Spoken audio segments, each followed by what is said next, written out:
नमस्कार। स्वागत है आपका आराधना चैनल पे। कहानी के इस भाग में हम सुनेंगे कि विनती डॉक्टर शुक्ला के साथ दिल्ली चली जाती है और उसके जाते ही घर में गेसु आती है जिससे उसकी मुलाकात चंदर से होती है।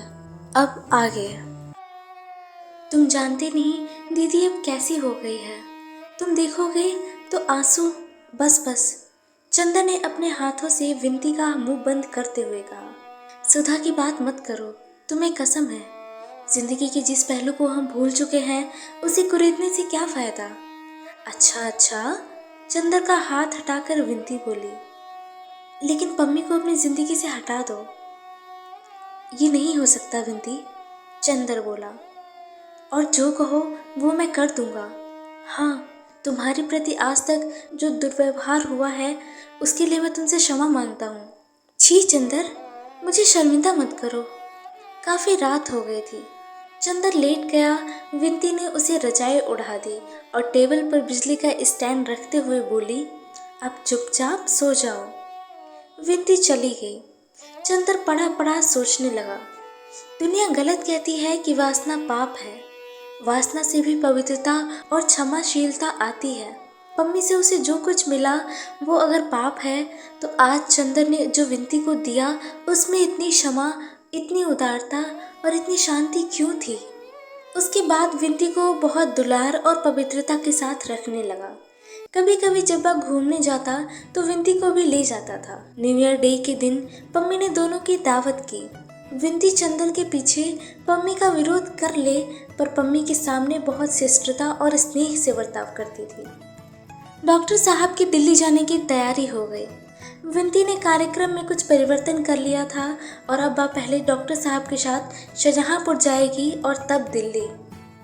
निश्चय करते करते अंत में 1 फरवरी को वे लोग गए। स्टेशन पर बहुत से विद्यार्थी और डॉक्टर साहब के मित्र उन्हें विदा करने के लिए आए। विनती विद्यार्थियों की भीड़ से घबराकर इधर चले आई और चंदर को बुलाकर कहने लगी, चंदर, दीदी के लिए एक खत तो दे दो। नहीं, चंदर ने बहुत रूखे और दृढ़ स्वर में कहा।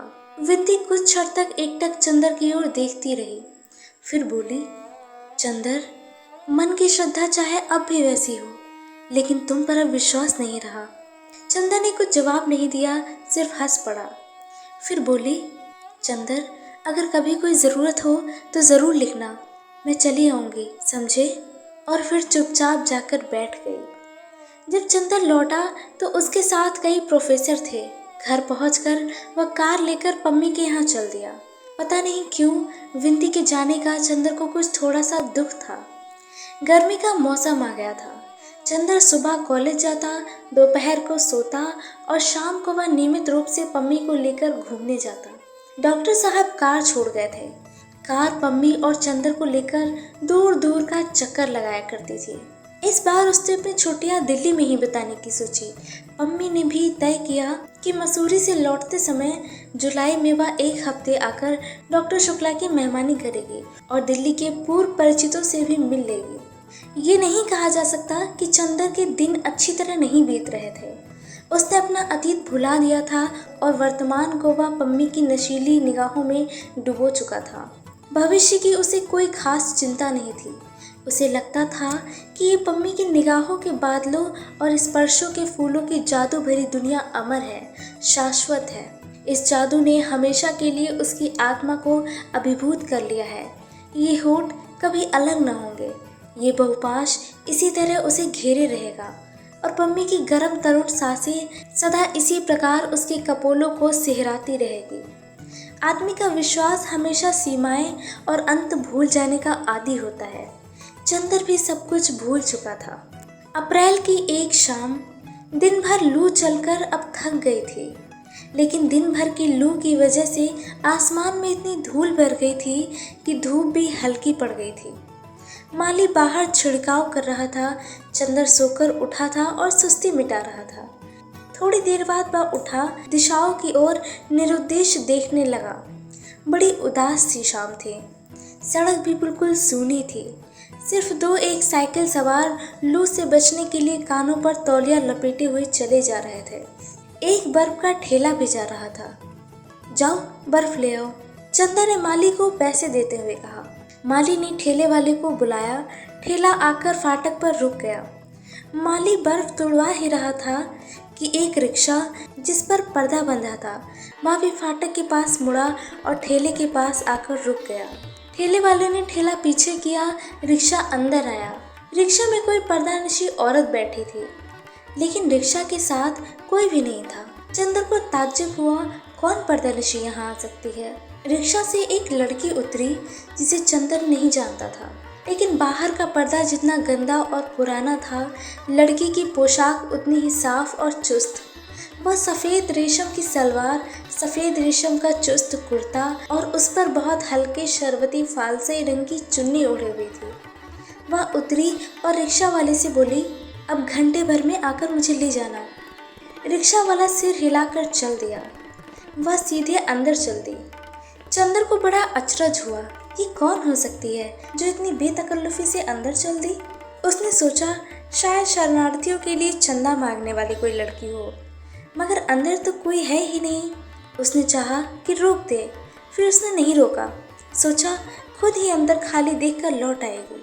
माली बर्फ लेकर आया और अंदर चला गया। वह लड़की लौटी। उसके चेहरे पर कुछ आश्चर्य और कुछ चिंता की रेखाएं थी। अब चंदर ने उसे देखा। एक सांवली लड़की थी, कुछ उदास, कुछ बीमार सी लगती थी। आंखें बड़ी बड़ी लगती थी, जो रोना भूल चुकी है और हंसने की भी अशक्त है। चेहरे पर एक पीली छाह थी। ऐसा लगता था देखने से ही कि लड़की दुखी है, पर अपने को संभालना जानती है। वह आई और बड़ी फीकी मुस्कान के साथ बड़ी शिष्टता के स्वर में बोली, चंदर भाई सलाम। सुधा क्या ससुराल में है? चंदर का आश्चर्य और भी बढ़ गया। ये तो चंदर को भी जानती है। जी हाँ, वह ससुराल में है। आप और विंती कहाँ है? लड़की ने बात काट कर पूछा। विंती दिल्ली में है। क्या उसकी भी शादी हो गई? जी नहीं, डॉक्टर साहब आजकल दिल्ली में है। वह उन्हीं के पास पढ़ रही है। बैठ तो जाइए, चंदर ने कुर्सी खिसका कर कहा। अच्छा, तो आप यहीं रहते हैं? अब नौकर हो गए होंगे? जी हाँ, चंदर ने अचरज में डूब कर कहा। लेकिन आप इतनी जानकारी और परिचय की बातें कर रही हैं, मैंने आपको पहचाना नहीं, क्षमा कीजिएगा। वो लड़की हंसी, जैसे अपनी किस्मत, अपनी जिंदगी, अपने इतिहास पर हंस रही हो। आप मुझको कैसे पहचान सकते हैं? मैं ज़रूर आपको देख चुकी थी। मेरे आपके बीच में दरअसल एक रोशनदान था। मेरा मतलब सुधा से है। ओह, मैं समझा, आप गेसु हैं? जी हाँ। और गेसु ने बहुत तमीज से अपनी चुन्नी ओढ़ ली। आप तो शादी के बाद जैसे बिल्कुल खो ही गई। अपनी सहेली को भी एक खत नहीं लिखा। अख्तर मियाँ मज़े में हैं? आपको ये सब कैसे मालूम? बहुत आकुल होकर गेसु बोली और उसकी पीली आंखों में और भी मैलापन आ गया। मुझे सुधा से मालूम हुआ था। मैं तो उम्मीद कर रहा था कि आप हम लोगों को एक दावत ज़रूर देंगे, लेकिन कुछ मालूम ही नहीं हुआ। एक बार सुधा ने मुझे आपके यहाँ भेजा तो मालूम हुआ कि आप लोगों ने मकान ही छोड़ दिया है। जी हाँ, मैं देहरादून में थी। अम्मी जान वगैरह सभी वहीं थी। अभी हाल में वहाँ कुछ पनागीर पहुँचे। पनागीर? जी, पंजाब के सिख वगैरह। कुछ झगड़ा हो गया तो हम लोग चले आए। हम लोग यहीं हैं। अख्तर मियाँ कहाँ हैं? मिर्ज़ापुर में पीपल का रोज़गार कर रहे हैं। और उनकी बीवी देहरादून में थी। ये सज़ा क्यों दी आपने उन्हें? सज़ा की कोई बात नहीं। गेसु का स्वर घुटता हुआ सा मालूम दे रहा था। उनकी बीवी उनके साथ है। क्या मतलब? आप तो अजीब सी बातें कर रही हैं।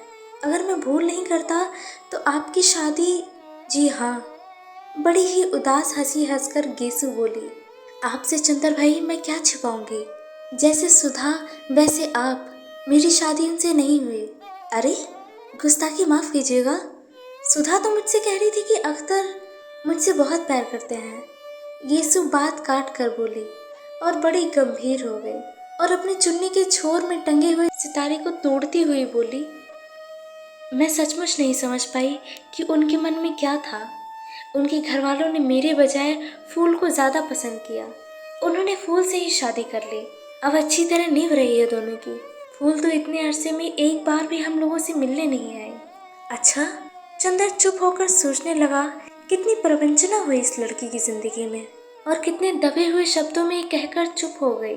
एक भी आंसू नहीं, एक भी सिसकी नहीं, संयम स्वर और फीकी मुस्कान बस। चंदर चुपचाप उठकर अंदर गया। महाराजिन आ गई थी। कुछ नाश्ता और शरबत भेजने के लिए कहकर चंदर बाहर आया। गेसु चुपचाप लॉन की ओर देख रही थी शून्य निगाहों से। चंदर आकर बैठ गया और बोला, बहुत धोखा दिया आपको। छी, ऐसी बात नहीं कहते चंदर भाई। कौन जानता है कि ये अख्तर की मजबूरी रही हो। जिसको मैंने अपना सरताज माना, उसके लिए ऐसा ख्याल भी दिल में लाना गुनाह है। मैं इतनी गिरी हुई नहीं कि ये सोचूं कि उन्होंने धोखा दिया। गेसु दांत तले जुबान दबा कर बोली। चंदर दंग रह गया। क्या गेसु अपने दिल से कह रही है? इतना अखंड विश्वास है गेसु को अख्तर पर? शरबत आ गया था। गेसु ने तकल्लुफ नहीं किया, लेकिन बोली, आप बड़े भाई हैं, पहले आप शुरू कीजिए। आपकी फिर कभी अख्तर से मुलाकात नहीं हुई? चंदर ने एक घूंट पीकर कहा। हुई क्यों नहीं? कई बार वह अम्मी जान के पास आए, आपने कुछ कहा नहीं। कहती क्या? ये सब बातें क्या कहने सुनने की होती हैं? और फिर फूल वहाँ आराम से है। अख्तर भी फूल को जान से ज़्यादा प्यार करते हैं। यही मेरे लिए बहुत है। और अब कहकर क्या करूँगी? जब फूल से शादी तय हुई और वे राज़ी हो गए, तभी मैंने कुछ नहीं कहा। अब तो फूल की मांग, फूल का सुहाग मेरे लिए सुबह की अजान से ज़्यादा पाक है। गेसु ने शरबत में निगाहें डुबाए हुए कहा। चंदर क्षण भर चुप रहा, फिर बोला, अब आपकी शादी अम्मीजान कब कर रही हैं? कभी नहीं। मैंने कष्ट कर लिया है कि मैं शादी ताउम्र नहीं करूँगी। देहरादून के मैटरनिटी सेंटर में काम सीख रही थी, कोर्स पूरा हो गया। अब किसी अस्पताल में काम करूँगी। आप? क्यों? आपको ताज्जुब क्यों हुआ? मैंने अम्मीजान को इस बात के लिए राज़ी कर लिया है। मैं अपने पैरों पर खड़ी होना चाहती हूँ।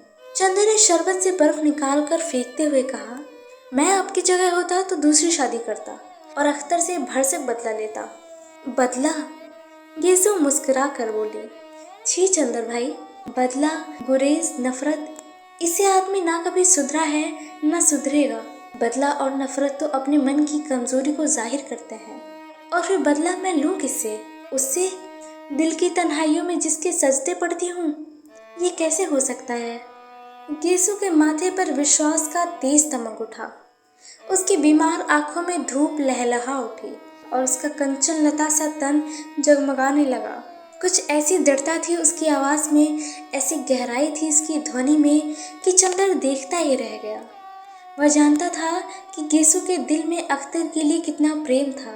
वह ये भी जानता था कि गेसु अख्तर की शादी के लिए किस तरह पागल थी।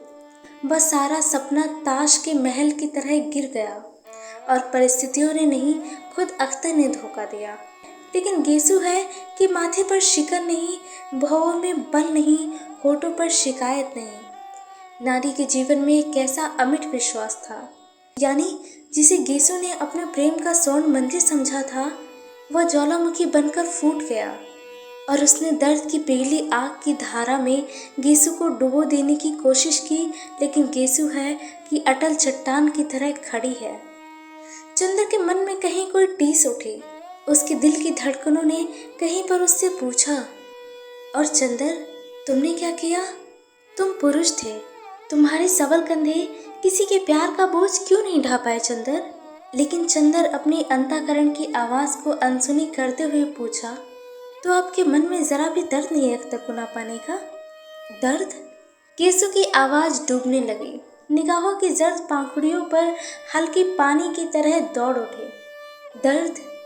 ये तो सिर्फ सुधा समझ सकती है चंदर भाई। बचपन से वह मेरे लिए क्या थे, ये वही जानती है। मैं तो उनका सपना देखते देखते उनका सपना ही बन गई थी। लेकिन खैर, दर्द इंसान के यकीदे को और मजबूत ना कर दे और आदमी के कदमों को और ताकत ना दे, आदमी के दिल को ऊंचाई ना दे, तो इंसान क्या? दर्द का हाल पूछते हैं आप। कयामत के रोज तक मेरी मैयत उन्हीं का आसरा देखेगी चंदर भाई। लेकिन इसके लिए जिंदगी में तो खामोश ही रहना होगा, बंद घर में जलते हुए चिराग की तरह घुलना होगा। और अगर मैंने आपको अपना माना है तो वह मिलकर ही रहेंगे, आज ना सही, कयामत के बाद से ही।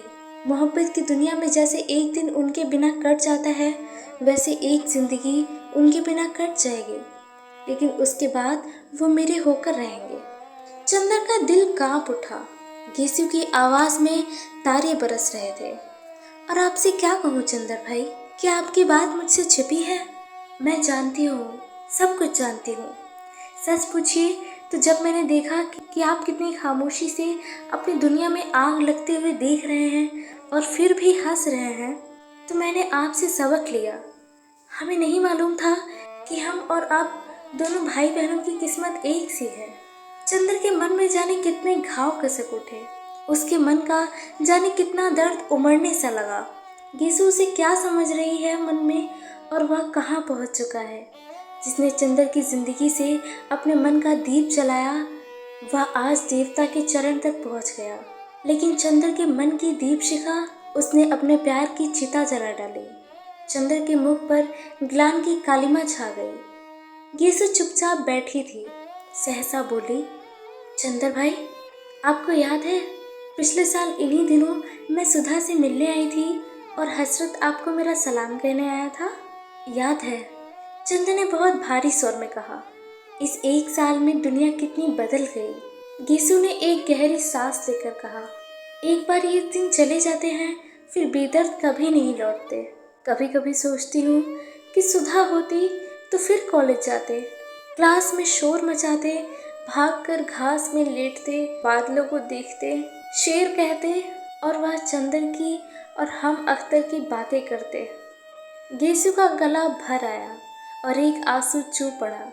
सुधा और सुधा के ब्याह की शादी का हाल बताइए, कैसे हैं उनके शौहर? चंदर के मन में आया कि वह कह दे, गेसु क्यों लज्जित करती हो? मैं वो चंदर नहीं हूँ। मैंने अपने विश्वास का मंदिर भ्रष्ट कर दिया। मैं प्रेत हूँ। मैंने सुधा के प्यार का गला घोट दिया। लेकिन पुरुष का गर्व, पुरुष का छल उसे ये भी नहीं मालूम होने दिया कि उसका विश्वास चूर चूर हो चुका है और पिछले कितने ही महीनों से सुधा को खत लिखना भी बंद कर दिया है और ये भी नहीं मालूम करने का प्रयास किया कि सुधा मरती है या जीती। घंटा भर तक दोनों सुधा के बारे में बातें करते रहे। इतने में रिक्शा वाला लौट आया। गेसु ने उसे ठहरने का इशारा दिया और बोली, अच्छा जरा सुधा का पता लिख दीजिए। चंदर ने एक कागज पर पता लिख दिया। गेसु ने उठने का उपक्रम किया तो चंदर बोला, बैठिए अभी, आपसे बातें करके आज जाने कितने दिनों की बातें याद आ रही हैं। गेसु हंसी और बैठ गई। चंदर बोला, आप अभी तक कविताएं लिखती हैं? कविताएं? गेसु फिर हंसी और बोली, जिंदगी कितनी हमगीर है, कितनी पुरशोर, और इस शोर में नगमों की हकीकत कितनी। अब हड्डियाँ, नसें, प्रेशर पॉइंट, पट्टियाँ और मरहमों में दिन बीत जाता है। अच्छा चंदर भाई, सुधा अभी उतनी ही शौक है, उतनी ही शरारती है? नहीं, चंदर ने बहुत ही उदास स्वर में कहा। जाओ कभी देख आओ ना। नहीं, जब तक कहीं जगह नहीं मिल जाती तब तक तो इतनी आज़ादी नहीं मिलेगी। अभी यही हूँ, उसी को बुलवाऊंगी और उसके पति देवता को लिखूंगी। कितना सूना लग रहा है घर, जैसे भूतों का बसेरा हो, जैसे प्रेत रहते हो। क्यों प्रेत बना रही हैं आप? मैं रहता हूँ इस घर में। चंदर बोला, अरे मेरा मतलब ये नहीं था। गेसु हंसते हुए बोली, अच्छा अब मुझे तो अम्मी जान नहीं भेजेंगी। आज जाने कैसे अकेले जाने की इजाज़त दी थी। आपको किसी दिन बुलवाऊँ तो आइएगा ज़रूर। हाँ आऊँगा गेसु, ज़रूर आऊँगा। चंदर ने बहुत स्नेह से कहा, अच्छा भाईजान, सलाम, नमस्ते। गेसु जाकर रिक्शे पर बैठ गई और पर्दा तन गया। रिक्शा चल दिया। चंदर एक अजीब सी निगाह से देखता रहा, जाने अपने अतीत की कोई खोई हुई चीज ढूंढ रहा हो। फिर धीरे धीरे लौट आया। सूरज डूब गया था। वह गुसल खाना बंद करके नहाने बैठ गया। जाने कहाँ कहाँ मन भटक रहा था उसका। चंदर मन का अस्थिर था। वह मन का बुरा नहीं था। गेसु ने आज इसके सामने अचानक वो तस्वीर रख दी जिसमें वह स्वर्ग की ऊंचाइयों पर मंडराया करता था, और जाने कैसा दर्द सा उसके मन में उठ गया था। गेसु ने अपने अजाने में ही चंदर के अविश्वास, चंदर की प्रतिहिंसा को बहुत बड़ी हार दी थी। उसने सिर पर पानी डाला तो उसे लगा ये पानी नहीं, उसकी जिंदगी की धारा है, पिघले हुए अंगारों की धारा, जिसमें पड़कर केवल वही जिंदा बच पाया है, जिसके अंगों में प्यार का अमृत है। और चंदर के मन में क्या है? महज वासना का विष, वह सड़ा हुआ गला हुआ शरीर मात्र जो केवल सन्निपात के जोर से चल रहा है। उसने अपने मन के अमृत को गले में फेंक दिया है। उसने ये क्या किया है? वह नहाकर आया और शीशे के सामने खड़ा होकर बाल काटने लगा। फिर शीशे की ओर एकटक देखकर बोला, मुझे क्या देख रहे हो चंदर बाबू? मुझे तो तुमने बर्बाद कर डाला। आज कई महीने हो गए और तुमने एक चिट्ठी तक नहीं लिखी। छी! और उसने शीशा उलट कर रख दिया। महाराजिन खाना ले आई। उसने खाना खाया और सुस्त सा पड़ रहा। मिलते हैं आपसे कहानी के अगले भाग में। आगे सुनने के लिए बने रहिए हमारे चैनल आराधना के साथ और कमेंट करिए हमें उन किताबों के नाम जो आप सुनना चाहते हैं। धन्यवाद।